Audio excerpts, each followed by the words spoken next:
अस्सलामुअलैकुम, good morning everybody and we have a good news. आपको पता है पहली खबर हमारी पेट्रोल के हवाले से ही होती है। रोज नहीं हम करते क्या इतना गम देना लोगों को, लेकिन आज अच्छी खबर थी तो हमने कहा कल इसी से शुरू बढ़ी करेंगे। थी और आज कम हुई हैं। हालांकि आलमी मंडी में 3% का इजाफा हुआ है पेट्रोल की कीमतों में, लेकिन हमारे यहाँ नेशनली भी कीमतों में कमी का ऐलान किया गया है। 3 रुपए 19 पैसे फी लीटर कमी हो गई है। ये कमी सिर्फ 24 घंटों के लिए होती है, आपको पता है। या इजाफा जो भी हो वो सिर्फ 24 घंटों के लिए होता है। 329 रुपीज 82 पैसा फी लीटर मुकर्रर किया गया है। डीजल की कीमत में 1.5 रुपए फी लीटर कमी की गई है और अब डीजल की नई कीमत हो चुकी है 382 रुपीज 36 पैसा। अच्छा जी, अब आगे बढ़ेंगे। We have a lot of other important news. आपको पता है वज़ीर आज़म और फील्ड मार्शल सऊदी अरेबिया में मौजूद हैं, जद्दा पहुँच गए हैं। इससे कबल वज़ीर आज़म ने उम्रे की अदायगी की और कुछ अहम वफाकी वज़रा भी उनके हमरा थे। वहाँ की शहज़ादा मोहम्मद बिन सलमान से मुलाकात होगी, दो तरफ़ा ताल्लुकात और दीगर इशूज़ पर तबादला ख्याल होगा। पर्टिकुलरली जो इस वक्त खित्ते की सूरत हाल है, ईरान और अमरीका तनाज़ा है, फिर स्ट्रेट ऑफ हॉर्मुज़ का मामला है, फिर बाबुल मंदब के इशूज़ हैं। इस तमाम सूरत हाल का जायज़ा लिया जाएगा दो तरफा मुलाकात में भी। अच्छा, ये तो हो रहा है, अपडेट हमने आपको दी थी कि इस वक्त क्या चल रहा है, लेकिन कोई माने या ना माने मौजूदा सिस्टम तबाह हो चुका है और अब ये मज़ीद नहीं चल सकता। और ये अल्फाज हमारे नहीं हैं, ये अल्फाज थे मौजूदा हुकूमती सेटअप के अहम तरीन वफाकी वज़ीर मोहसिन नकवी के just a few days back. बस फिर क्या था कि सियासी हलकों में एक भूचाल सा आ गया और इसे हुकूमत के खिलाफ चार्जशीट समझा गया और हुकूमत को लगा कि वज़ीर आज़म की काबीना के अहम तरीन रुकन ने हुकूमत की अब तक की तमाम कारकर्दगी, तमाम परफॉर्मेंस जो है उस पर पानी फेर दिया और हुकूमत की तरफ से भी रद्द अमल आने लगा। और लीगी वज़रा ने मोहसिन नकवी को इसी सिस्टम के तहत 3 साल में 30 साल तरक्की के ताने भी दिए हैं और किसी ने कहा है कि वज़ीर दाखिला निज़ाम में तब्दीली का आगाज़ अपनी वजारत से करें। बेसिकली उनको चैलेंज किया गया है और अपोजिशन ने तो वज़ीर आज़म शहबाज शरीफ से एतमाद का वोट लेने तक का मुतालबा कर दिया। तो ऐसे भी दावे हुए हैं कि ये सिस्टम अब जो है वो लपेट दिया जाएगा और आखिरकार वफाकी वज़ीर दाखिला ने दोबारा जो है वो अगर दोबारा से ये बात की दोबारा उन्होंने लब खोले और डैमेज कंट्रोल भी हो। नहीं, डैमेज कंट्रोल इतना नहीं हुआ, बल्कि आई फील कि वो जरा ज़्यादा डैमेज हो गया था। अच्छा, अब उनकी बात भी जाहिर है जो हमने की वो हमने कल भी आपको सुनाई थी। उन्होंने कहा कि हर वज़ीर की परफॉर्मेंस भी चेक करें और वज़ीर आज़म को उन्होंने चैलेंज दे डाला। क्या कहा? But it makes you question why did he से एवरीथिंग। मैं आज भी समझता हूँ कि अगर प्राइम मिनिस्टर साहब को सिस्टम ठीक और मिल जाता तो वो 100 गुना ज़्यादा इस मुल्क को तेज़ी से आगे ले जाते। और लोगों की बड़ी ख्वाहिश है और रहेगी कि किसी भी तरीके से मेरे और उनके ताल्लुकात ख़राब हो। हुकूमत का मुस्तकबिल बिल्कुल 5 साल पूरे करेंगे। शहबाज साहब 5 साल प्राइम मिनिस्टर रहेंगे। ये जो मर्जी कर लें, बयान में से जो मर्जी निकाल लें, सारा कुछ कर लें, लेकिन वो इंशाल्लाह ताला 5 साल वज़ीर आज़म अपना टाइम पूरा करेंगे। वो तो सब कुछ ठीक है, लेकिन question still remains what compelled him to say what he did. वफाकी वज़ीर दाखिला ने शहबाज शरीफ के 2029 तक वज़ीर आज़म रहने की गारंटी दे दी है। अब ये भी एक सिस्टम पे सवालिया निशान है कि जब वफाकी वज़ीर दाखिला ने यह कहा कि सिस्टम कोलैप्स हो चुका है तो हुकूमत के बारे में लोग चमगोइयाँ करने लगे, खदशात का इजहार करने लगे और फिर इस तासुर की नफ़ी करने के लिए भी वफाकी वज़ीर दाखिला को ही मैदान में आना पड़ा। सो वज़ीर आज़म की काबीना के एक वफाकी वज़ीर ने जब कहा कि हाँ जी वज़ीर आज़म 5 साल अपनी मुद्दत पूरी करेंगे, तो फिर बाकी लोगों को भी इत्मीनान हुआ कि वज़ीर आज़म अपनी मुद्दत पूरी कर लेंगे। देखें, अपनी स्टेटमेंट से अगर आग भी आप लगाएं और फायर फाइटिंग के लिए भी आप खुद आएँ, मेरा ख्याल है कि वो एक अलग सेमिनार था, उसमें एक अलग गुफ्तगू हो रही थी, अलग पैराया। तो आपका मतलब है कि वो आइसोलेटेड बात उठाई गई है? देखिए, उसमें बात तो शुरू हो गई है ना, वो इतनी भी आइसोलेटेड नहीं थी। नए एडमिनिस्ट्रेटिव यूनिट्स के बारे में एटलीस्ट डिस्कशन शुरू हो गई है। खैर, मौजूदा जो काबीना है, इत्तलात ये भी आ रही थी कि उसमें कुछ रद्दबदल हो सकता है, सिस्टम में बड़ी तब्दीलियाँ आएंगी, खासतौर पर नए यूनिट्स सूबों के बारे में कोई ना कोई फैसला हो जाएगा। चेयरमैन तहरीक इंसाफ गौहर अली खान अब भी समझते हैं कि शहबाज शरीफ का 5 साल पूरे करना मुश्किल है, ऑल्दो वो नए सूबों पर भी वज़ीर दाखिला से बड़ी हद तक मुत्तफिक है। मेरा नहीं ख्याल कि इवन शहबाज शरीफ साहब का ख्याल है कि वो 5 साल पूरा करेंगे। अच्छा, ये उन्होंने उसके लिए कहा, मेरा ख्याल है वो भी आसानी सोचते। और जब आपके पास अवामी सपोर्ट वगैरह ख़त्म हो जाता है, जो इनके पास कभी भी नहीं है, मुझे बहुत मुश्किल लग रहा है। पाकिस्तान तहरीक इंसाफ का तो मौके पे ये रहा है और खान साहब कहा है कि यूनिट्स की भी ज़रूरत है, सूबों की भी ज़रूरत है। तो हमने कहा है कि ये ऐसे सेंसिटिव इशूज़ है कि इसमें लार्जर कंसेंसस की ज़रूरत है। इसी पे ज़रा बात करते हैं। वज़ीर मुमलिकत हैं, मुअव्विन ख़ुसूसी हैं वज़ीर आज़म के, हुज़ैफ़ा रहमान ने हमें ज्वाइन किया है। हुज़ैफ़ा साहब बहुत शुक्रिया। हुज़ैफ़ा साहब, वफाकी वज़ीर दाखिला गुफ्तगू करते हैं कि सिस्टम कोलैप्स कर गया है, नए सूबे बनने चाहिए, उसके अलावा कोई चारा नहीं है, चेमगोइयाँ शुरू हो जाती हैं, हुकूमत कितने दिन की मेहमान है, फिर पीपल्स पार्टी की तरफ से भी बयानबाजी होती है, इस पर तज्ज़िये शुरू हो जाते हैं। फिर वफाकी वज़ीर दाखिला ही बात करते हैं और सहाफ़ियों से गुफ्तगू करते हुए कहते हैं कि नहीं, वज़ीर आज़म शहबाज शरीफ अपनी मुद्दत पूरी करेंगे, यानी वज़ीर आज़म की काबीना के एक अहम वज़ीर ये गारंटी दे रहे हैं कि वज़ीर आज़म अपनी मुद्दत पूरी करेंगे। ये इसको किस तरह से इंटरप्रेट करें हम? जी, बहुत शुक्रिया अब्दुल्ला साहब। मैं आपको गुजारिश ये करूं कि मेरा अपना तो ईमान ये है कि हज़रत अली रज़ी अल्लाह अन्हु का कौल है कि अगर ये कुर्सी इतनी मजबूत होती तुम तक कैसे पहुंचती।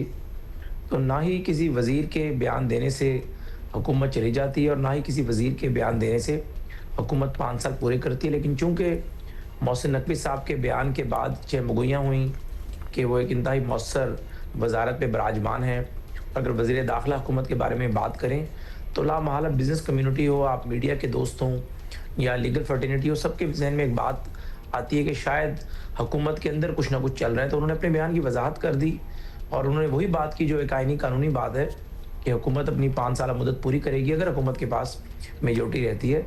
तो मेरे ख्याल से इसको इस अंदाज़ में लेना कि शायद वज़ीर दाखिला साहब ने चूँकि गारंटी दे दी हुकूमत 5 साल पूरे करेगी, मेरे ख्याल से ना वज़ीर दाखिला साहब की गारंटी से 5 साल पूरे होते हैं और ना वज़ीर दाखिला साहब की किसी तनकीद से हुकूमत घर चली जाती है। हुकूमत अपनी कारकर्दगी पे कायम रहती है और अगर पार्लियामेंट के अंदर 169 का जो फिगर है वो हुकूमत के पास मौजूद होगा तो हुकूमत कायम रहेगी। और नकवी साहब ने चूँकि उनके बयान पे बहुत ज़्यादा उस पर तनकीद विद इन पार्टी भी हुई और ज़ाहिर है उसके बाद उन्होंने कोई दोबारा मीडिया टॉक नहीं की थी, तो उन्होंने 2 रिपोर्टर्स के साथ अगर बात करके अपने बयान की वजाहत कर दी है, तो मेरे ख्याल से इस बयान को अब यहीं पर ख़त्म समझना चाहिए। अच्छा, ये ऑब्वियसली देखें, अब ऐसी तो उन्होंने बात कर दी है कि आपको यहाँ बैठ के वजाहत देनी पड़ रही है, क्योंकि सवाल तो सारे करेंगे और ख़ासतौर पे अपोजिशन भी करेगी। अब साथ ही नकवी साहब का ये भी कहना है कि सारे सवालात जो हो रहे हैं, ये क्रिटिसिज्म रादर जो हो रही है उनकी स्टेटमेंट में, उनसे उनके ताल्लुकात प्राइम मिनिस्टर से ख़राब करने की कोशिश भी की जा रही है। आपको भी ऐसा लग रहा है? ऑल्दो इनिशियल स्टेटमेंट तो नकवी साहब से ही आया है। जी, ये नकवी साहब ने बात इसलिए की, मैं आपको इसका बैकग्राउंड बता देता हूँ। बहुत कम लोगों को पता है कि मोहसिन नकवी साहब, एक तो बात ये कि मैं शायद इस बयान से इत्तफाक ना करूं कि उन्होंने 3-3.5 साल का सफ़र जो है वो 30 साल में तय किया। अगर एक बंदा मेहनत करे और मेहनत से वो जो है वो 3 साल में 3.5 साल में जो है अपने जो है टारगेट्स को अचीव कर ले, तो उसी पर अल्लामा इकबाल ने कहा था कि आईने नौ से डरना, तर्ज़े कोहन पे अड़ना, मंजिल यही कठन है कौमों की ज़िंदगी में। तो बेसिकली नकवी साहब का शहबाज साहब से एक ज़ाती ताल्लुक भी है और मुझे याद है 2002 से जब शहबाज साहब एग्जाइल में थे, मोहसिन नकवी साहब एक बैरूनी जो बैनुल-अक़वामी जरीदा है उससे जुड़े हुए थे, तो तब भी शहबाज साहब को टेक्स्ट किया करते थे। यानी शहबाज साहब की उनकी एक ज़ाती दोस्ती भी है, बहुत कम लोग इससे वाकिफ़ हैं। तो शायद उन्होंने उस बात को रेफ़र किया कि मेरा वज़ीर आज़म से एक ज़ाती ताल्लुक है, मेरे इस तरह के बयानात पर रिस्पॉन्ड करना या उसे नेगेटिव अंदाज में पोर्ट्रे कर मेरा और पीएम का ताल्लुक खराब करने की कोशिश की जा रही है। अच्छा, अब हुज़ैफ़ा साहब, आप 169 के फिगर की बात करें तो कौमी असम्बली में पीपल्स पार्टी तो कह रही है, बिलावल भुट्टो साहब तो कह रहे हैं कि आप लोगों की उल्टी गिनती शुरू हो गई है। तो क्या हम समझें, क्या कश्मीर इलेक्शन के बाद मामला फिजल आउट हो जाएगा, या फिर पीपल्स पार्टी और पर्टिकुलरली नए एडमिनिस्ट्रेटिव यूनिट्स के बारे में तो बहुत सेंसिटिव हैं, बहुत टची हैं, आपको पता है, पाकिस्तान पीपल्स पार्टी, बिलावल भुट्टो और बाकी सिंध के काबीना के लोग भी, सो वो दरार का बायस बन सकता है इशू अगर उस पर ज़्यादा पुश किया गया, परसू किया गया। तो देखिए अब्दुल्ला साहब, गुजारिश है कि बिलावल साहब इंतहाई मेच्योर पॉलिटिशियन हैं, ज़ाहिर है उनकी वालदा उनके नाना की लेगेसी को कैरी करते हैं। उनसे मैं इस तरह के जो उन्होंने टिक टिक की बात की, मैं बयान की तवक्को नहीं कर रहा था, लेकिन अगर उनके बयान को भी मैं दुरुस्त मान लूँ तो फिर टिक टिक जो है वो सिर्फ वज़ीर आज़म शहबाज शरीफ या उनकी काबीना के लिए नहीं होगी, बल्कि उनके वालिद साहब आसिफ ज़रदारी साहब के लिए, उनके जितने भी गवर्नर्स लगे हुए हैं, बलूचिस्तान की उनकी हुकूमत है। इसलिए मैं समझता हूँ कि एक तो ये कोई, मैं समझता हूँ कि उनके बयान को मैं इस अंदाज में रिस्पॉन्ड नहीं कर रहा, लेकिन फैक्चुअल पोजीशन ये है कि 169 का जो नेशनल असम्बली में फिगर है वो पीपल्स पार्टी के बगैर भी PMLN का पूरा है। यानी PMLN और उसके साथ जो 2-3 इत्तेहादी जमातें हैं, बाप पार्टी, IPP और तीसरी जमात MQM, ये 3 मिला लें तो उनका जो फिगर है ये 169 का बनता है। लेकिन हमारी पीपल्स पार्टी बड़ी अच्छी इत्तेहादी है और मैं समझता हूँ कि इलेक्शन में आप एक दूसरे पे तनकीद करते हैं, लेकिन उस तनकीद का हरगिज़ मकसद ये नहीं होता कि आप एक दूसरे के खिलाफ इस लेवल पर चले जाएं कि बाद में आमने सामने बैठ भी ना सकें। तो मेरे ख्याल से बिलावल साहब की ये बातें जज्बाती हैं। जरदारी साहब इन चीज़ों को बड़ा सीरियस लेंगे और मैं नहीं देखता कि पीपल्स पार्टी PMLN के इत्तेहाद से अलहदा होगी। और बाकी जहाँ तक बात की अपने एडमिनिस्ट्रेटिव यूनिट्स की, तो बिल्कुल उसके ऊपर PMLN का अपना एक नुक्ता नज़र है कि अगर भुट्टो साहब के आइन में जो 1973 में बना, 40 साल बाद यानी 2011 में रजा रबानी साहब ने उसमें बेहतरी की गुंजाइश समझी तो 18वीं आईनी तरमीम आई थी। अगर 18वीं आईनी तरमीम में 16 साल बाद बेहतरी की गुंजाइश मौजूद है तो उस पर डिबेट होनी चाहिए असम्बली में, चाहे NFC अवार्ड की बेहतरी हो, चाहे फर्दर जो वजारतें सरेंडर हुई थी अगर उनकी दोबारा मरकज में वापसी हो। वी गॉट दैट हुज़ैफा साहब, we'll come back to Naqvi साहब स्टेटमेंट्स। और उन्होंने एक और जो चीज़ कही है उससे हम आपसे ये सवाल ये करना चाहते हैं कि क्या उनको क्या एतमाद नहीं है? बाकी ऑब्वियसली उन्हीं की पार्टी के सारी मिनिस्ट्रीज हैं, तो वो क्यों कहते हैं कि अकाउंटेबिलिटी की भी जरूरत है? और उनकी पार्टी नहीं है लेकिन उनके कॉलीग्स चले कॉलीग जरूर हैं उनके, लेकिन वो चाहते हैं कि वो असेस करें अपनी अपनी मिनिस्ट्री की परफॉर्मेंस को। तो क्या उनका अपना एतमाद नहीं है? नहीं, मैं आपको at the cost of repetition आपके प्रोग्राम के जरिए खबर दे दूं, नकवी साहब का कहना बहुत अच्छा है और अच्छी बात है। मैं समझता हूँ कोई भी वजीर बात कर सकता है कि जी कारकर्दगी PM साहब एवेल्यूएट करें, लेकिन वजीर आज़म साहब ने खबरें जो चली हैं मुझे ज़ाती तौर पर पता है, 1 महीना पहले वजीर आज़म साहब ने तमाम वजारतों की कारकर्दगी जो है उसकी रिपोर्ट मांगी हुई है और मेरे ख्याल से अगले 3-4 दिनों में वजीर आज़म साहब के पास चली जाएगी। लेकिन नकवी साहब ने उससे ज़रा एक कदम आगे बढ़कर कहा कि इसका थर्ड पार्टी ऑडिट करवा लें। उनके जहन में ये है कि शायद उनकी कारकर्दगी सबसे बेहतर है, लेकिन वजीर आज़म साहब ने कल कैबिनेट में कोई रिशफल होती है कि किसी वजीर को बेहतर वजारत दी जाती है तो उससे मीडिया मतलब अखज़ ना करे कि शायद किसी वजीर ने मुतालबा किया था या नहीं। बात तो बड़ी अच्छी हुज़ैफा साहब, thank you so much for your time. बात तो बहुत अच्छी है, लेकिन वो ओवरलैप और बातों के बीच में आई है, वरना अकाउंटेबिलिटी तो होनी चाहिए, अपना ऑडिट तो करना ही चाहिए कि हाउ वी आर परफॉर्मिंग। बहुत शुक्रिया हुज़ैफा साहब for being with us. Huzaifa Rahman, मावन ख़ुसूसी वज़ीर आज़म। अच्छा जी, आज मुल्क भर में आपको बता दें एक अहम एहतजाज है जमात इस्लामी की तरफ से, इसलिए आपकी आमद और रफ्त, आपकी ट्रैफिक, आपके प्लान्स भी मुतासर हो सकते हैं। जमात इस्लामी आज कराची समेत मुल्क भर में कमर तोड़ महंगाई के खिलाफ एहतजाज करने जा रही है। कराची में ख़ास तौर पर इसके बड़े बड़े इज्तिमात होंगे, मतलब मुख्तलिफ सड़कों पर ट्रैफिक भी बंद किया जाएगा, ख़ास तौर पर पेट्रोल, बिजली और गैस की बढ़ती कीमतों पर। आज मुल्कीर एहतजाज होगा। कराची में एहतजाजी रैली का आगाज़ मज़ार कायद से होगा। अमीर जमात इस्लामी हाफिज़ नईमुर रहमान का कहना है कि हुक्मरान रोज़ाना की बुनियाद पर पेट्रोल बम फेंक रहे हैं, और उन्होंने एग्जैक्टली क्या कहा ये भी सुनिए। 7 अगस्त जुमे के दिन 4 बजे मैं पूरे पाकिस्तान से अपील कर रहा हूं कि बाहर आएं, सड़कों पे आएं, अपनी गाड़ियां आकर बंद कर दें और उस तारीखी जद्दोजहद का आगाज कर दें जो इस जालिम टोले से हमें निजात दिलाए, जिसने हम पर पेट्रोलियम की मसनूआत की कीमतों में इजाफा, लेवी टैक्स का भत्ता और इसके अलावा कई टैक्सेस, बिजली की कीमतों में इजाफा, गैस की कीमतों में इजाफा, खाने पीने की चीज़ों में टैक्सेस, और उन लोगों से ये वसूल कर रहे हैं कि जिनकी आमदनी टैक्सेबल नहीं है। जब ये पेट्रोल की मसनूआत की कीमत में इजाफा करते हैं तो हर चीज़ की कीमत बढ़ जाती है। पिछले महीने में 27 अशिया की कीमत बढ़ गई है। रोज़ाना की बुनियाद पर ये बम फेंक रहे हैं और हमें मुसीबत में मुब्तला कर रहे हैं। इनके खिलाफ निकलना होगा। जब तक आप एक ज़बरदस्त किस्म की जिद्दोजहद नहीं करेंगे, जब तक निकलेंगे नहीं, मसला हल नहीं होगा। अच्छा, let's talk about this protest जो आज होने वाली है। तारिक अबुल हसन हमारे साथ हैं, नुमाइंदा जियो न्यूज़ कराची। तारिक, पहले तो क्योंकि ऑब्वियसली आज जुमा है और एक वीकेंड भी स्टार्ट हो रहा है और कराची में बड़ी परेशानी हो जाती है जब इस किस्म के प्रोटेस्ट हो, क्या एक्सपेक्टेशन हम रखें? कहाँ कहाँ ब्लॉकेड्स एक्सपेक्टेड हैं? जी, जमात इस्लामी ने मुल्क भर में 500 से ज़्यादा मुकामात के ऊपर जो है वो एहतजाज की कॉल दी है और इस एहतजाज के लिए जमात इस्लामी के 3 बड़े मुतालबात हैं। सबसे पहले तो ये कि जो पेट्रोल पे लेवी टैक्स वसूल किया जाता है, ये जो है वो ख़त्म किया जाए, जो कि फ़ी लीटर पेट्रोल पर 125 रुपये तकरीबन बनता है तमाम टैक्सेस मिलाकर। इसी तरह दूसरा ये कि जो पेट्रोलियम की कीमतें हैं वो 3 साल के लिए फ्रीज़ कर दी जाएँ और पेट्रोल की कीमत 225 रुपये लीटर मुकर्रर की जाए। और तीसरा ये कि जो महंगी बिजली बन रही है, IPPs के वो इदारे जो महंगी बिजली बना रहे हैं उनके जो है वो माहिदों पर नजरसानी की जाए और महंगी बिजली का सिलसिला ख़त्म किया जाए। इन 3 बड़े मुतालबात के ऊपर जमात इस्लामी आज जो है वो शाम 4 बजे मुल्क भर की जितनी मरकजी सड़कें हैं इसके ऊपर धरना दिया जाएगा। आपने कराची का पूछा है तो कराची में तमाम अजला से जो है वो जुलूस से निकलेंगे जमात इस्लामी के तहत और ये मज़ार क़ायद पर जमा होंगे और मज़ार क़ायद से फिर ये जमा होकर शारा फैसल पर नर्सरी के मुकाम पर धरना देंगे।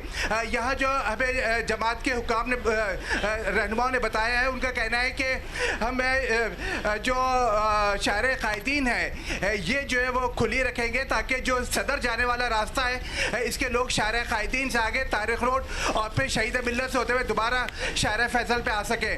जबकि शारा फैसल का एक ट्रैक जो शहर की तरफ आ रहा है एयरपोर्ट से, उसे खुला रखा जाएगा। तो इस तरह मुतबादिल जो है वो रास्ते बनाए गए हैं और जो मरकजी धरना है कराची में वो शारा फैसल के ऊपर नर्सरी के मुकाम पे दिया जाएगा। जी बहुत शुक्रिया आपका, थैंक यू। तारिक अबुल हसन हमें बता रहे थे कि रैली का आगाज़ मज़ार क़ायद से होगा, फिर शारा फैसल है, शारा पाकिस्तान है, नागन है, फिर पावर हाउस है, डिफेंस व्यू, शारा औरंगी, सोराब गोट, मोटरवेज, सो मुतअद्दिद मकामात पे धरने होंगे। So plan your day accordingly और प्लान योर ट्रैवल अकॉर्डिंगली। शाम बड़ी परेशानी हो जाती है आवाम के होती लिए। है और 2-3 दिनों से आपको पता ही है कि वैसे भी बड़ी ट्रैफिक जैम है for a lot of other reasons as well. तो जस्ट फिर इस्लामाबाद, रावलपिंडी, फिर मुख्तलिफ शहरों के हमारे पास स्केड्यूल हैं, सो देख लीजिएगा, आपके पास इंफॉर्मेशन। अच्छा जी, अभी हम ले रहे हैं एक छोटी सी break. Will be right back. Good morning.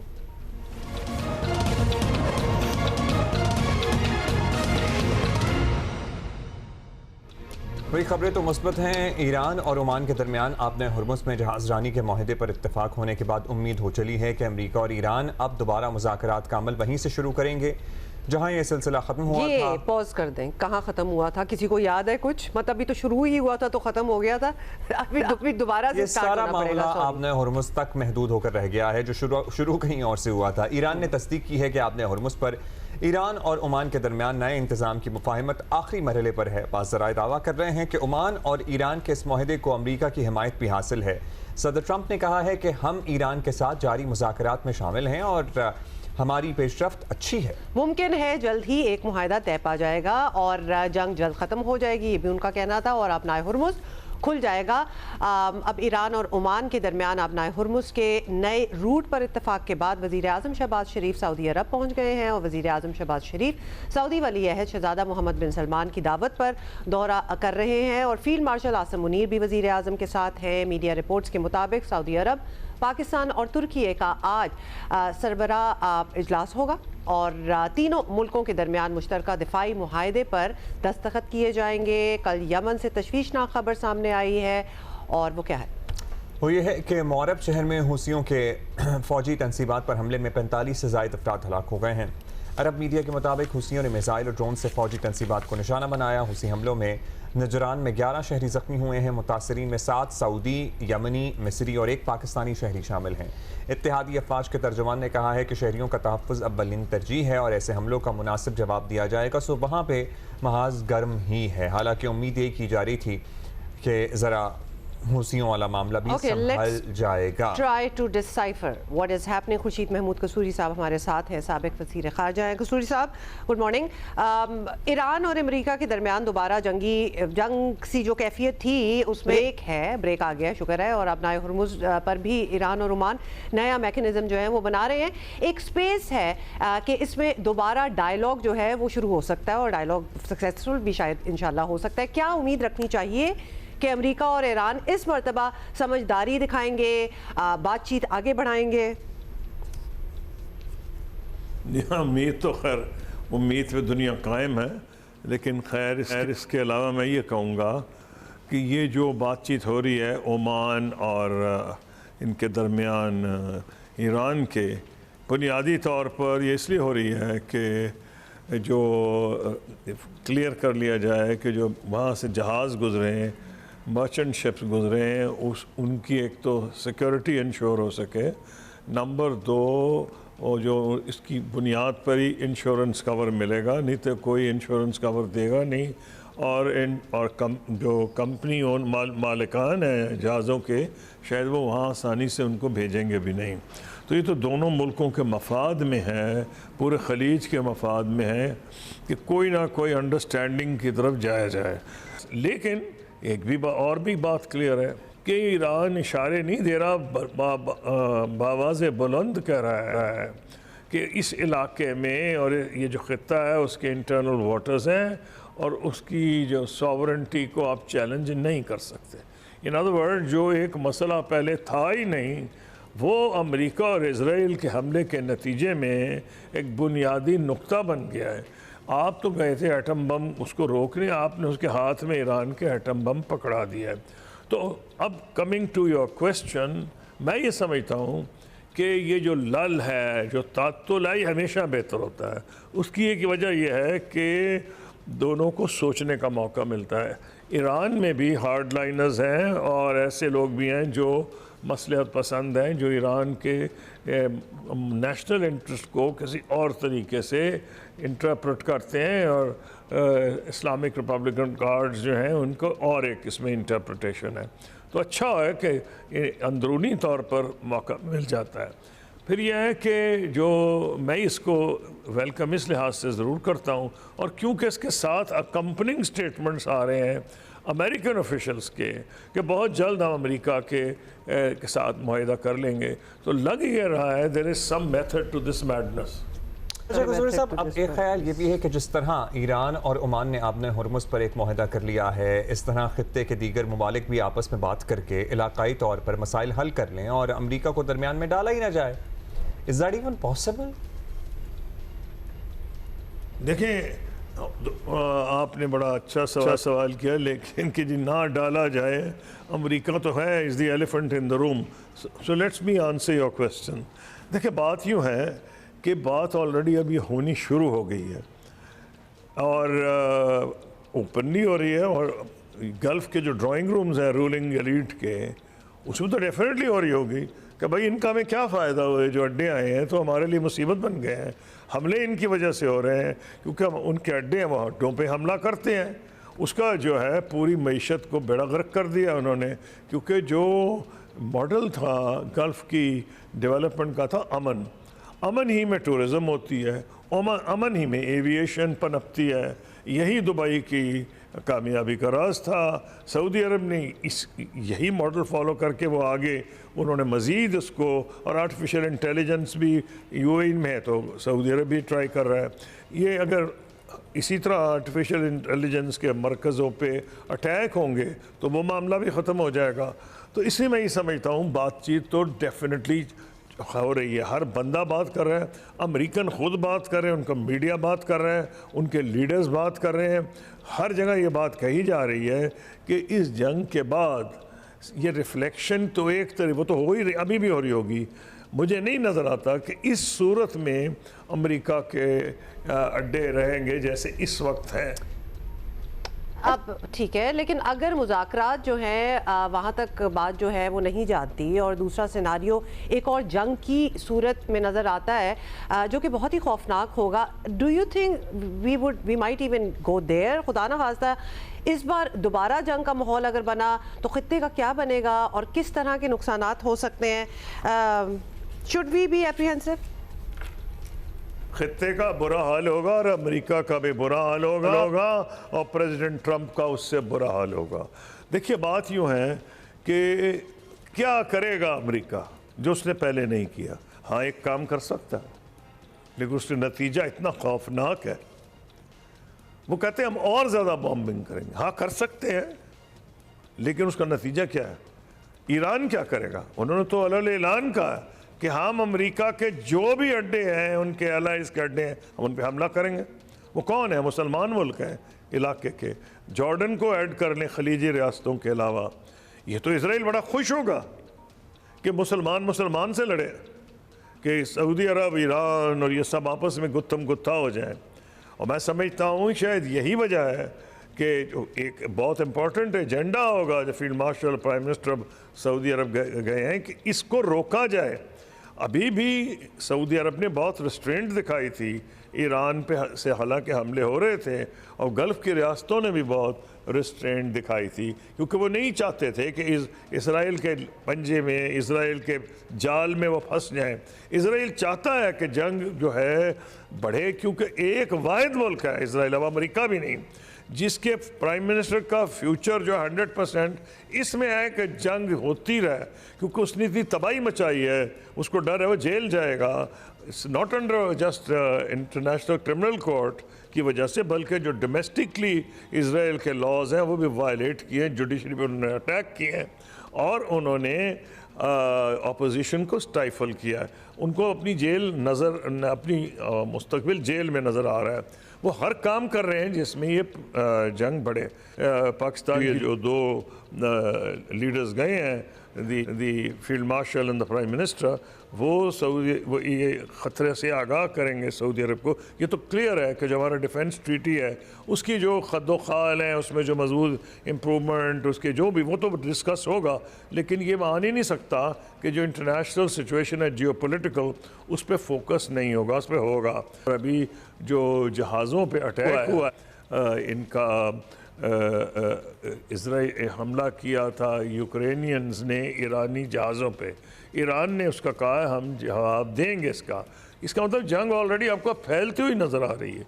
तो मैं ये समझता हूँ अल्टीमेटली ये चॉइस है प्रेसिडेंट ट्रंप की। दो उनके सामने ऑप्शंस हैं। एक ऑप्शन ये कि वो कर गुजरे जो उन्होंने थ्रेटन किया है, जिसमें तमाम जो उनके एलाइज हैं इस इलाके में उनको इतना नुकसान पहुंचेगा, अमेरिका को खुद पहुंचेगा कि वो कभी माफ़ नहीं किए जाएंगे। ज़ायनिस्ट पूरा जोर लगाएंगे और वो ये अटैक करेंगे और वो प्रेसिडेंट ट्रंप पे अटैक करेंगे। जो पहले उन्होंने माहिदा किया था उसको उन्होंने कई सरेंडर डॉक्यूमेंट है जो इस्लामाबाद MOU था। तो दो उन पे प्रेशर पड़ रहे हैं बैक वक्त। मेरा ख्याल है कि ultimately he will decide in America's interest and in the interest of his own party and try and bring about an end to this war. उनके पास भी सारे ऑप्शंस ये कुछ कम है। चाहते आप कह रहे हैं कि सदर ट्रंप भी ये इस बात के मुतहम्मिल नहीं हो सकते कि बात बिल्कुल ही आउट ऑफ कंट्रोल हो जाए। खुर्शीद महमूद कसूरी साहब, thank you for your time. शायद इस बात का इदराक भी है, तभी वो बार बार कहते हैं कि मैं चाहता हूँ और हो रही है और बात हो जाएगी और मामला हल हो जाएंगे। कितनी बार पिछले 4 महीनों में आपने उन्हीं के अल्फाज और ट्वीट्स में ये सुना है कि we are very close to closing the deal, हमारी बड़ी अच्छी नेगोशिएशन ईरान के साथ चल रही है। मतलब ये बातें भी हम सुनते आए हैं, हम होप कर सकते हैं और होपफुली इस बार हो ही जाएगा, बट ये कोई नई बात नहीं है। बहुत ऐसी स्टेटमेंट। कराची के नौजवान ताजिर मीर रजा की मौत पर पुलिस की तहकीकात से ना शहरी मुतमईन है ना खुद मुतासरा खानदान। और पता है क्या, अब ये जो मेडिकल बोर्ड तब्दील करने की कोशिशें हैं ना, ये शुकूक व शुबहात में इजाफा करती हैं। इसकी जरूरत क्या पड़ी? या पहले we're not performing up to the mark? इसको ऑलरेडी क्यों ऐसी हरकतें होती हैं जिससे फिर मामला गंभीर हो जाए, मामले पे सवालिया निशान लगे, और अगर किसी के जहन में शक ना भी हो तो भी उसके जहन में शक आ जाए कि यार ये क्या छुपाने की कोशिश कर रहे हैं। Giving the devil it's due, शायद वो कह रहे हों कि हम इसको ज़रा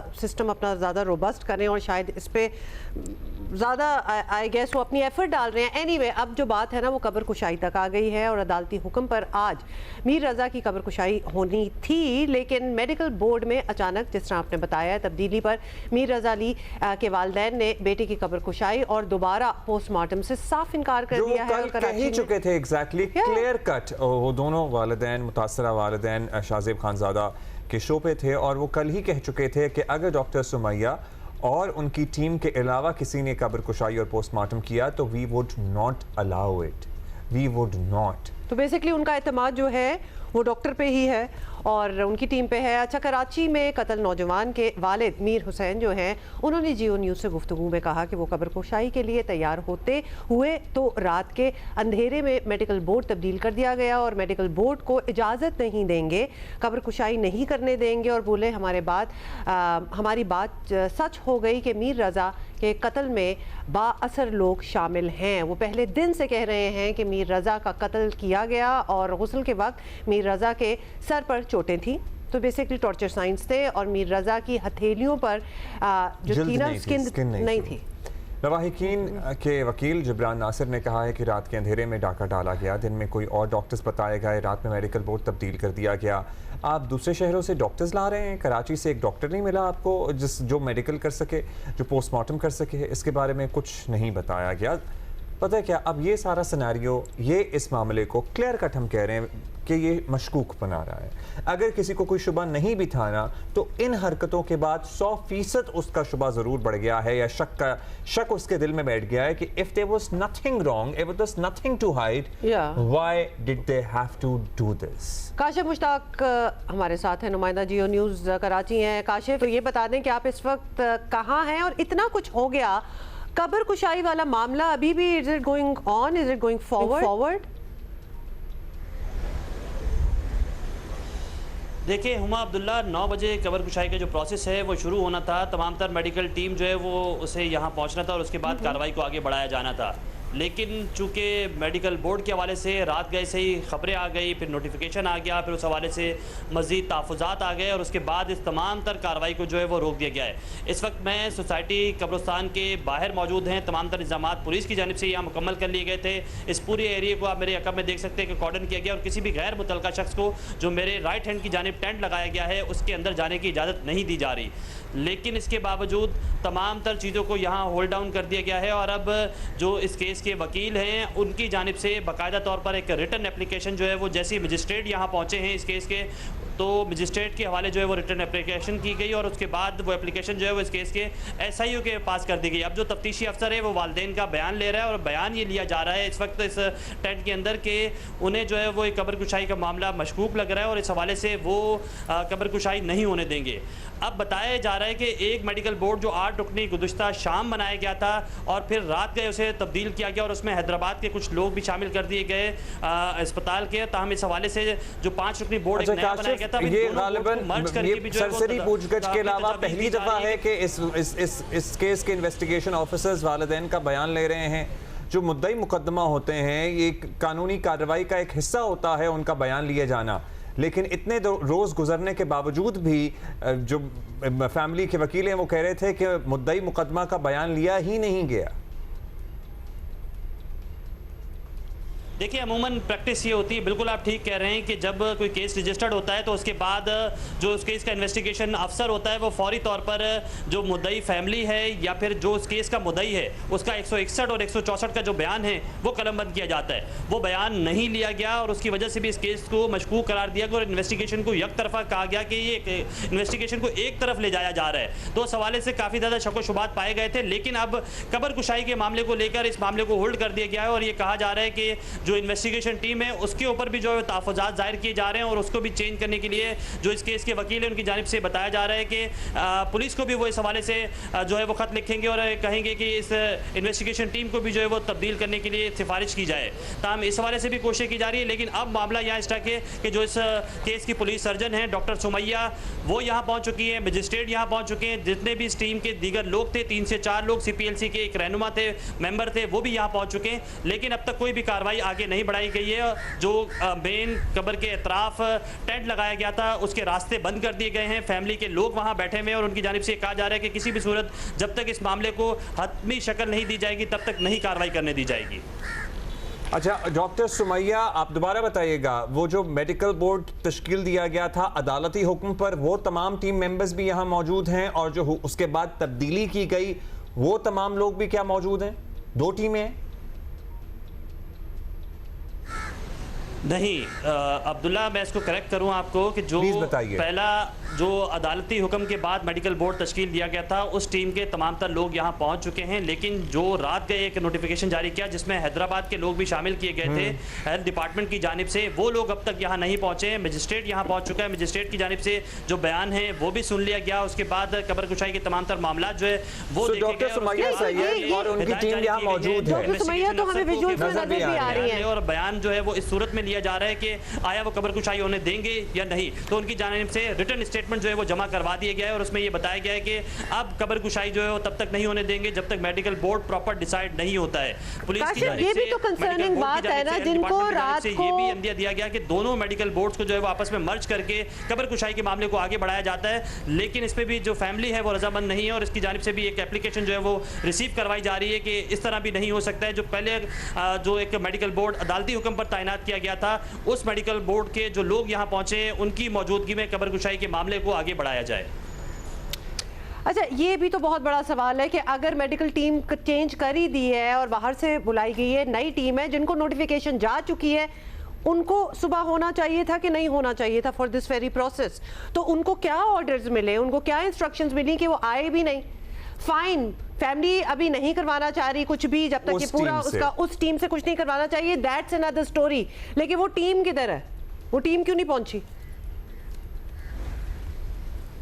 बिल्कुल हुमा, ये सवाल बनता है कि वो टीम अब तक क्यों नहीं पहुंची। जो 5 रुकनी टीम डिसाइड कर दी गई थी, उसकी भी सरबरा जो थी वो डॉक्टर सुमैया को ही बनाया गया था। तो डॉक्टर सुमैया तो यहाँ पहुंच चुकी हैं, लेकिन जो सेकंड नोटिफिकेशन जारी किया गया था उसमें जो दीगर 4 मेंबरान हैं उनमें से यहाँ अब तक कोई नहीं पहुंचा है। जबकि जो पहले एक टीम बनाई गई उसके जो 8 मेंबरान थे वो यहाँ पहुंच चुके हैं, उसमें CPLC के लोग भी शामिल हैं। वो भी तमाम लोग पहुंच चुके हैं, पुलिस की नफरी यहाँ मौजूद है, लेकिन वो लोग जो यहाँ सेकंड मेडिकल पहुंच चुके हैं और वालिदैन का उसी टीम पर एतमाद है, तो वो कैरी आउट नहीं कर सकते ये प्रोसेस, क्योंकि एक और नोटिफिकेशन आ गया है, इसलिए वो नहीं कर पा रहे। अब्दुल्ला, बिल्कुल ऐसे ही है। जो नोटिफिकेशन है वो चूंकि हेल्थ डिपार्टमेंट की जानिब से जारी किया गया है तो उस पर अमल दरामद होना ज़रूरी है। अब जब तक वो नोटिफिकेशन बैक नहीं होता है तो यहाँ कोई भी कार्रवाई इस तरह पहले वाली टीम जो है वो नहीं कर सकती। इसी वजह से ये तमाम तर मामला होल्ड किया हुआ है। अब इसमें यह भी कहा जा रहा है कि दोनों टीमों को अगर मर्ज करके ये काम शुरू किया जाए तो भी उस पर फैमिली एग्री नहीं। फैमिली की जानिब से कहा जा रहा है कि जो 8 रुकनी टीम डिसाइड की गई थी, अगर वो टीम दोबारा से एक्टिव होती है और वो टीम इस कबर कुशाई के मामले को देखती है तो ही वो जो एग्री करेंगे। तो ये मामला अभी तक होल्ड पर है। तो काशिफ, इससे हमें ये समझ आ रही है वो ये मामला नहीं हुआ। काशिफ, हमें इस बात से ये समझ आ रही है कि जो फैमिली है उनको पहली टीम जो अभी तक काम कर रही थी उस पर एतमाद है, उस पर कॉन्फिडेंस है, लेकिन जो नई टीम तैनात की गई है उस पर नहीं है। Is that right? क्यों तब्दील की गई? हाँ, यही तो सवाल है। तो बेसिकली यही इच है।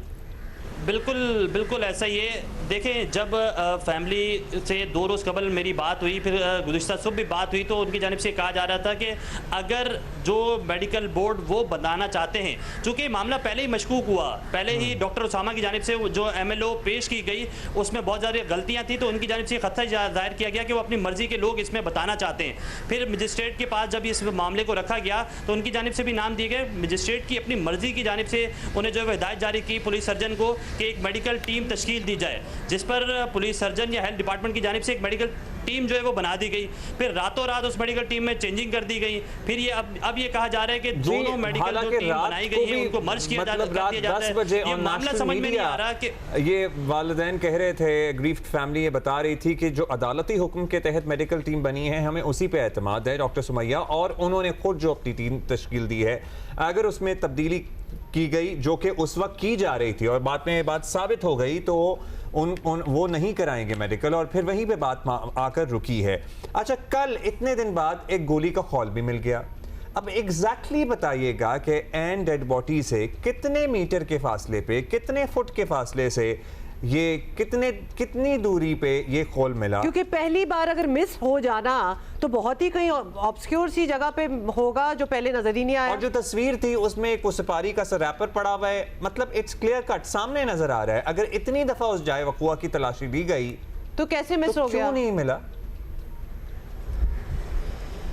अब्दुल्ला, हुमा, बहुत अच्छा क्वेश्चन है और ये इन्वेस्टिगेशन के लिए भी एक सवालिया निशान है। उसका रीज़न ये है कि जो जहाँ से ये तस्वीर जारी की गई और ये बताया गया कि ये खोल वहाँ पड़ा हुआ है, ये स्पॉट वैसा नहीं है। जिस स्पॉट पर ये वाक़या हुआ और जहाँ से डेड बॉडी मिली वहाँ से 2 फीट की दूरी से ये खोल जो है वो बरामद किया गया, और ये पिछले 8 रोज़ से बरामद नहीं किया गया था, गुज़िश्ता रोज़ जो है वो वहाँ से मिल गया। अब सवाल ये पैदा होता है कि ये कैसे मिला। पुलिस की जानिब से या इन्वेस्टिगेशन टीम की जानिब से ये दावा किया जा रहा है कि एक मैग्नेट की मदद से जो है वो वहाँ सर्च किया गया। हम इस चीज़ को भी अगर मान लेते तो इसमें भी एक शक व शुबात ये है कि वहाँ एक नर्सरी मौजूद है। उस स्पॉट पर अगर आप विजिट करेंगे तो बहुत ज़्यादा पौधे वहाँ पड़े हुए थे। उन तमाम तर पौधों को वहाँ से हटाया गया जब वहाँ से डेड बॉडी निकाली गई। उसके बाद उस जगह को पूरी को कॉर्डन किया गया और क्लीन अप कर दिया गया।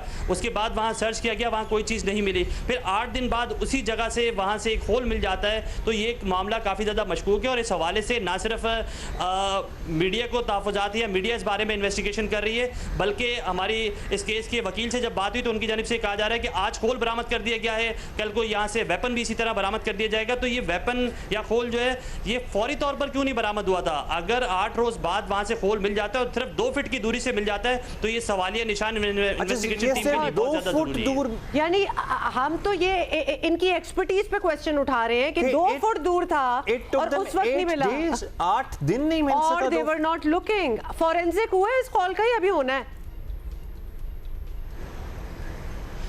फॉरेंसिक होना बहुत ज़रूरी है। देखिए, एक तो इसमें ये बहुत ज़्यादा ज़रूरी है कि उस वेपन के साथ मैच होता है या नहीं होता। एक तो इस चीज़ की फॉरेंसिक होनी है, एक बजाता खुद इस खोल का जो है वो फॉरेंसिक होगा जिसमें ये पता चलेगा कि आया ये जो कि पुलिस की जानिब से दावा किया जा रहा है कि ये 30 बोर पिस्टल जो है इसका खोल है, तो एक तो इसलिए करके इसका ये भी मालूम होना चाहिए कि ये 30 बोर पिस्तौल का ये। दूसरा, क्या ये जो CCTV फुटेज में गन मीर रजा के पास नज़र आई थी कि उन्होंने एक CCTV फुटेज से एक गन जो है वो निकाल रहे हैं और अपने साथ गार्ड की लेकर जा रहे हैं, जो आबिद नामी गार्ड की गन थी, तो ये खोल क्या उससे मैच होता है? उसके लिए एक तो गन होना जरूरी है। दूसरी, जो उसको जब वो गन ली गई होगी तो उसकी एक फॉरेंसिक होगी। जो एक्सपर्ट है हमें वो ये बताते हैं कि उसकी फॉरेंसिक रिपोर्ट से इस खोल को जो है वो अगर मैच किया जाए, अगर गन नहीं भी मिलती है तो भी ये मामला मैच हो सकता है और इसकी फॉरेंसिक होनी चाहिए। पुलिस की जानिब से ये कहा जा रहा है कि फॉरेंसिक के लिए तमाम तर जो कार्रवाई है वो कर दी गई है, फॉरेंसिक करवाई जा रही है। उसकी रिपोर्ट में 102 दिन लगेंगे और उसके बाद ये साबित होगा कि आया ये खोल जो है वो इसी मामले में यूज़ हुआ है और उसी वेपन का है, इसके हवाले से क्लियर किया जाएगा।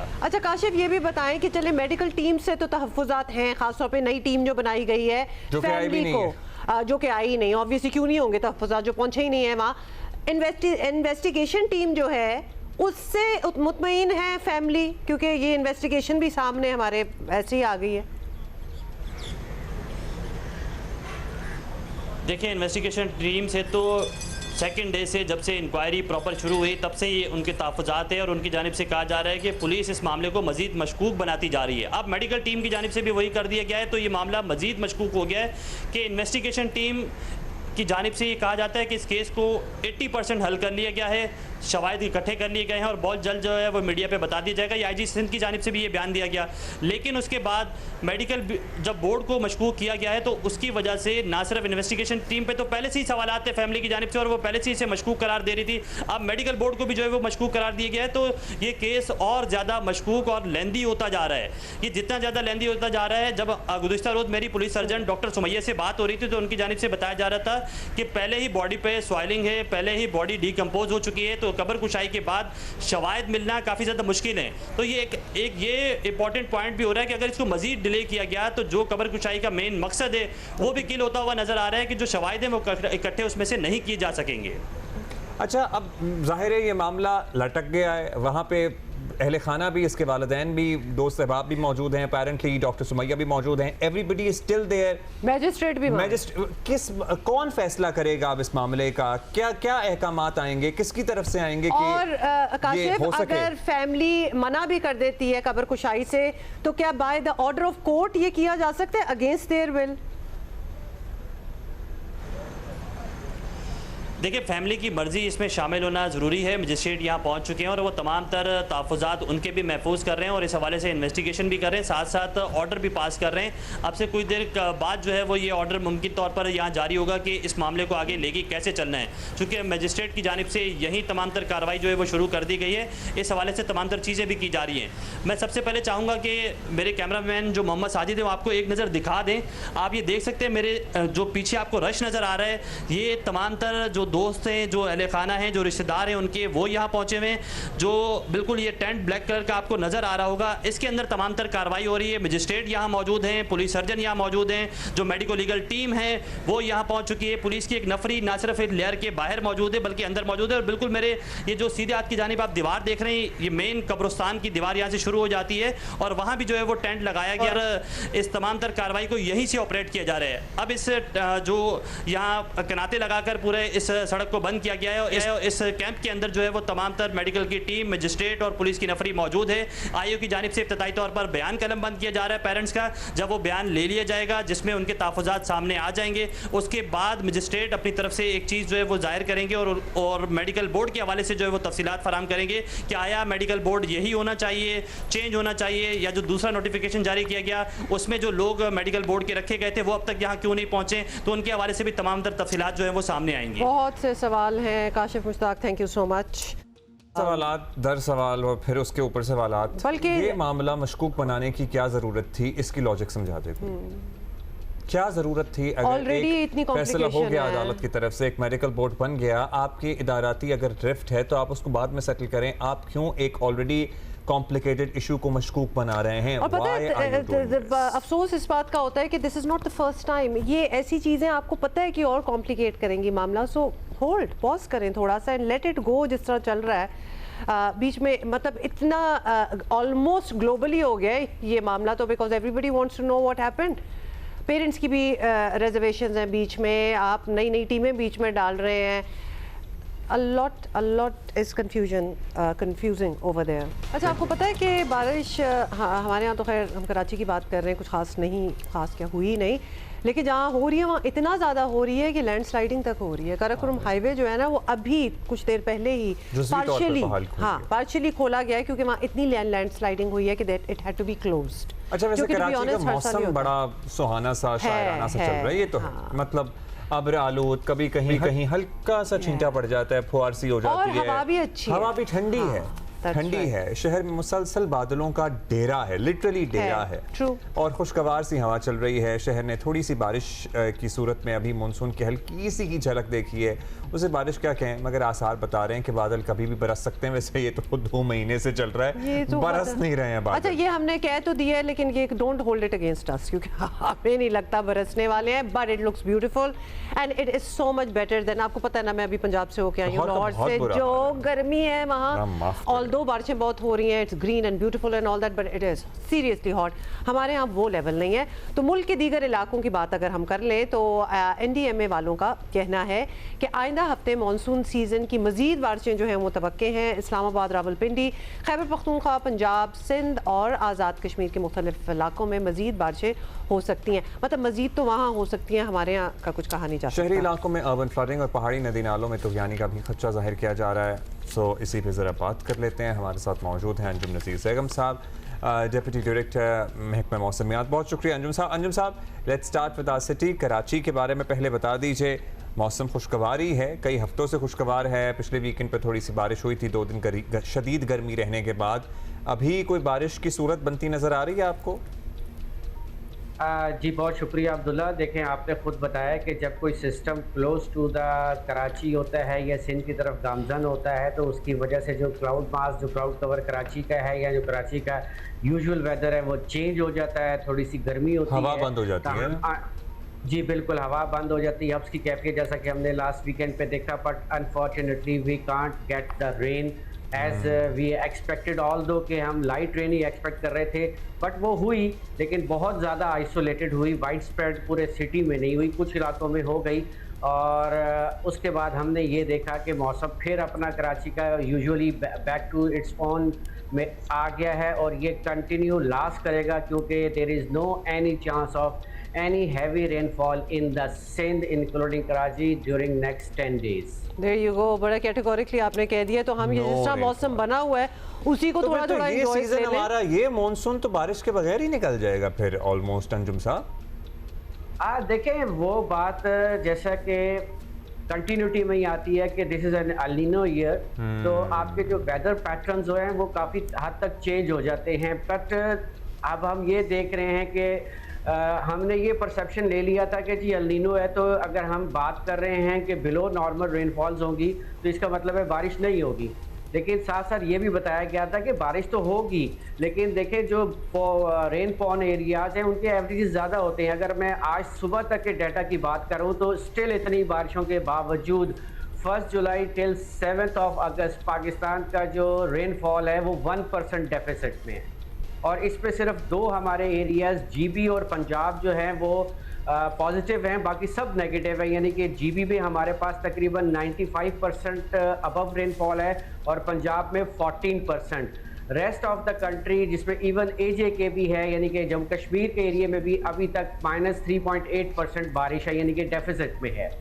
तो आने वाले दिनों में भी कुछ सिचुएशन ये है कि सदर्न साइड पे कोई ख़ास बारिश बिल्कुल नज़र नहीं आ रही है। ये जो सिलसिला है जो हम एक्सपेक्ट कर रहे थे कि शायद 8 से लेकर 10 तक जो है वो ईस्टर्न सिंध को जो है वो मुतासर करेगा, लेकिन अब उसके चांसेस ना होने के बराबर हो गए हैं। उसकी मूवमेंट अब बिट नॉर्थ की तरफ हो गई है। तो जी हमारा जो ईस्टर्न पंजाब है, आने वाले 2 से 3 रोज़ के दौरान फ्राम रहीम यार खान टिल सियालकोट इन इलाकों में जो है पहले अच्छी बारिश हो जाएगी। उसके बाद जो केपी और जीबी या अपर पंजाब जिसमें खिता पटवार इंक्लूडिंग इस्लामाबाद है, वहाँ पे थोड़ी सी इंटेंसिटी कम होगी, लेकिन 2 दिन के बाद जो वेस्टर्ली है उसका प्रॉपर जो है वो इन्फ्लुएंस पाकिस्तान पर आ जाएगा। तो आप ये कह सकते हैं कि 10 तारीख से लेकर 14 या 15 तारीख तक केपीके के अक्सर इलाकों में, इस जीबी में, उसके साथ जो है वो खिता कोटोहार सेंट्रल टू नॉर्दर्न पंजाब में अच्छी बारिशें हैं, जिसमें जो है जैसे एनडीएमए की बात आपने की, तो ऑफ कोर्स अर्बन फ्लडिंग की सूरत हाल भी बन सकती है, इंक्लूडिंग फैसलाबाद, लाहौर एंड सियालकोट। और लैंडस्लाइड की तो हमने पहले ही बात कर ली, अभी कराकोरम हाईवे की हम बात कर रहे थे, वो भी आपको नॉर्मल लग रहा है? मतलब क्योंकि वो तो हम हर साल ही देखते हैं कि लैंडस्लाइडिंग होती है, ये शाहराएं जो हैं थोड़ी देर के लिए बंद कर दी जाती हैं, फिर उनको पार्शली क्लियर या टोटली क्लियर किया जाता है, वो भी मामूल के हिसाब से ही चल रहा है? देखिए, 2 चीज़ें मैं आपको बताता चलूँ। एक तो सोशल मीडिया बहुत एक्टिव हो गया है, हमारे दादर इलाके के दोस्तों के पास भी अब इंटरनेट एक्सेस है, एवरीथिंग है। ये जो कुछ हो रहा है ये आज से नहीं बरसों से ऐसे ही होता चला आ रहा है। हम पहले इतनी ज़्यादा जो है वो आप कह लें कि उस तरफ टूरिस्ट ट्रैवल नहीं था, उसके बावजूद जो जब मानसून का सीज़न होता है तो कोहिस्तान के रीजन में जो KKH होती है ये अक्सर बंद रहती है। और ऑफ कोर्स कि जब हैवी लैंडस्लाइड होती है उसके साथ जब मड आता है या पत्थर आते हैं तो वो जब उसको ओपन किया जाता है तो सीजनली वो पार्शली ही ओपन होती है। तो ये सूरत हाल इसी तरह होती है। इसमें आप ये कह सकते हैं कि अब क्योंकि हमारी आबादी भी बढ़ती चली जा रही है और अनफॉर्चुनेटली हम ज़्यादा जो अपनी सेटलमेंट्स कर रहे हैं वो नालाज या जो स्मॉल रिवर्स हैं उनके बेड्स के क्लोज कर रहे हैं, या अगर हम क्योंकि वो एरिया ऐसा होता है कि पानी की जो एक्सेस क्लोज होती है और उसके साथ साथ जब कुछ एरिया बचता है तो वहाँ पे वो एग्रीकल्चर भी कर लेते हैं। तो याद रखिए कि जो पानी अपना रास्ता कभी नहीं छोड़ता है। ट्रू, बहुत शुक्रिया आपका। इसीलिए हमें मोहतात रहना है, पानी ने तो अपने रास्ते पे जाना ही है। एब्सोल्युटली, और इसीलिए हम बार बार कहते हैं कि तजावुज़ात जो बना लेते हैं ना, मतलब छोटे होटल और पानी बैठ के आप चाय पिए and all that, That's not going to work out for long, बल्कि लॉन्ग क्या, हम एग्जांपल्स देख चुके हैं अपने सामने, सो डोंट डू दैट। जीत गए थे, याद है ना? हाँ, वेस्ट इंडीज के खिलाफ फतह के बाद कौमी टीम का हौसला बुलंद है। कप्तान बाब, हमारा हौसला ज्यादा बुलंद हो जाता है मुझे लगता है। बस ठीक है ना, ये खुशियां मनानी चाहिए, आगे ये खुशी तो मनाओ। नहीं, मैं कह रहा हूँ कि कौमी टीम तो चले जीतती ही है, लेकिन we all Pakistanis so connected and so concerned with our cricket still, इतनी सब कुछ होने के बावजूद भी कप्तान बाबर आजम बतौर बैटर और कप्तान भी पुरएतमाद हो गए हैं। इंग्लैंड जैसे मुश्किल चोर से पहले मोराल बढ़ाने के लिए कौमी टीम को ऐसी फतह की बड़ी जरूरत थी और अब टीम का अगला इम्तिहान इंग्लैंड में है। वेस्ट इंडीज़ में मौजूद टीम जो है वो आज इंग्लैंड के लिए रवाना हो रही है, जहां 3 टेस्ट मैचेस की सीरीज का पहला टेस्ट होगा 19 अगस्त को, और हमने इसी पे बात भी करनी है। अहमद शहजाद ने आज हमें ज्वाइन पहला किया है। टेस्ट होगा, पहला इम्तिहान जिसे कहते हैं ना। अहमद भाई, thank you for your time. Pakistan ने वेस्ट इंडीज़ के खिलाफ दूसरा टेस्ट मैच जीता और बड़ी आसानी से बज़ाहिर जीता।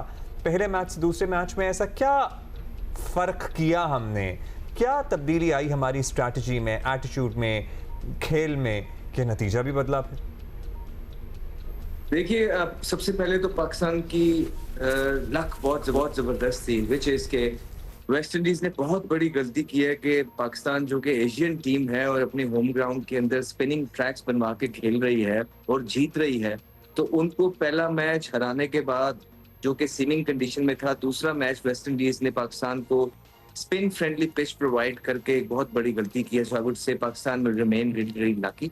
और दूसरे दिन जब पाकिस्तान बैटिंग कर रहा था तो पहले दिन जब नॉर्मली ब्रेक हो रहा होता है तो दूसरे दिन उससे ज्यादा ब्रेक एक्सपेक्ट किया जाता है, लेकिन इवेंचुअली हुआ ये कि शायद पाकिस्तान ने एक अच्छा डिसीजन लिया और हैवी रोल लिया उस पिच पे जब पाकिस्तान की बैटिंग आई तो उसकी वजह से फिर पिच जो है वो फ्लैट लगा दूसरे दिन जब पाकिस्तान बैटिंग कर रहा था। आप देख लें कि कोई भी लेटरल मूवमेंट नहीं थी स्पिनर की तरफ से, नो सीम व्हाटसोएवर। प्लस जो तगड़ी चीज थी वो ये थी कि पाकिस्तान के स्पिनर्स में और वेस्ट इंडीज के स्पिनर्स में जमीन और आसमान का फर्क नजर आया। उनके जो हरिकेन थे 3 बॉल मुश्किल से उन्होंने एक जगह पे गिराए होंगे एक ओवर के अंदर भी, तो कंसिस्टेंट नहीं रहे अपनी लेंथ के अंदर। वेयर एज पाकिस्तान के जो स्पिन ट्विन था, चाहे वो डेब्यूटेंट अली उस्मान हो या जो एक्सपीरियंस साजिद खान हो, दोनों ने फिनोमिनल एरियाज को हिट किया और बार बार बैट्समैन के वीकर एरियाज को चैलेंज किया है और बड़े जबरदस्त एरियाज में बॉल बार बार फेंकते गए हैं। और इवेंचुअली जब टर्न हो रहा हो और आप बार बार जो है बैट्समैन को चैलेंज कर रहे हो विद इन द स्टंप्स, सो और ब्रेक हो रहा हो, सो गलती सूनर और लेटर हो ही जाती है। तो क्रेडिट जाता है पाकिस्तान के स्पिनर्स को, ये बॉल रेडी वेल। अच्छा, अब अहमद ये भी बताइएगा कि अभी हमने सीरीज ऑब्वियसली बचा ली है, एतमाद बहाल हो चुका है, लेकिन आगे चैलेंज है इंग्लैंड का, जो कि एक मुख्तलिफ टीम भी है और मुख्तलिफ कंडीशंस भी होंगी ऑब्वियसली उनकी। तो क्या हमारा यही यूनिट वहाँ भी अच्छे नताइज देने का सलाहियत रखता है, या फिर हमें कुछ चेंज करना चाहिए, better suited to those conditions? देखिए, पाकिस्तान की टीम सिलेक्ट हुई है और आप एक्सपेक्ट यही करते हैं कि यही बेस्ट होंगे।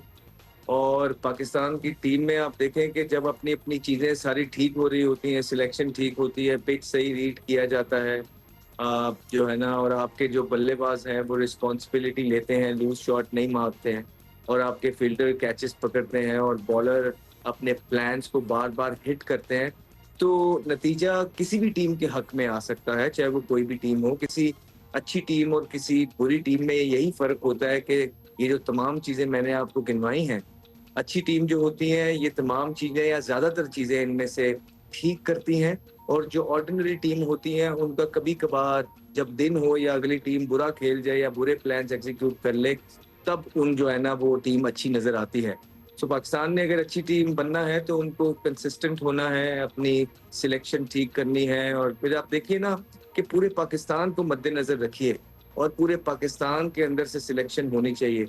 हमने देखा है पास के अंदर भी और अभी भी हम देखते ही चले आ रहे हैं, चंद मखसूस लोग जब पाकिस्तान क्रिकेट बोर्ड के अंदर पावर के अंदर आते हैं तो उनके अपने डिपार्टमेंट या उनका अपना शहर को ज़्यादा फोकियत मिलती हुई नज़र आती है। और अभी भी आप देख लें कि एक पर्टिकुलर डिपार्टमेंट के 6 प्लेयर्स प्लेइंग 11 में खेल रहे हैं, 6 प्लेयर्स।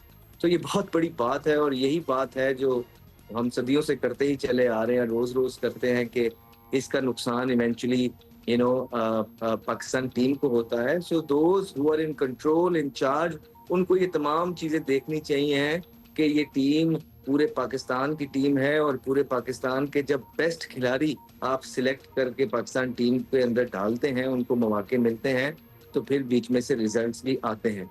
गुड लक है जिन्होंने भी ये सिलेक्ट किए हैं टीम, उनको लगता है कि ये बेहतरीन और बेस्ट टीम है, जिसमें से अभी अब्दुल्ला शफीक को तो सिलेक्ट भी नहीं किया था, वो तो कोई इंजर्ड हो गया और जाके उन्होंने थैंक यू भाई, हम आपसे इजाजत लेंगे।